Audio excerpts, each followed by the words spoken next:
गरुडगमन तव चरणकमलमिह मनसि लसतु मम नित्यम्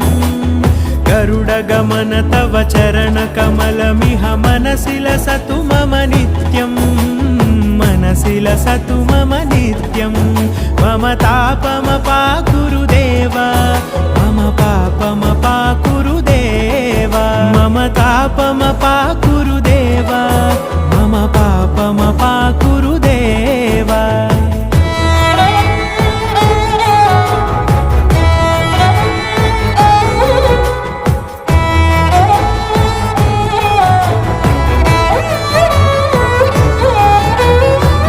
जनयन विधिनमुचिहरण मुख विबुध विनुत पद पद्मा जलजनयन विधिनमुचिहरण मुख विबुध विनुत पद पद्मा विबुध विनुत पद पद्मा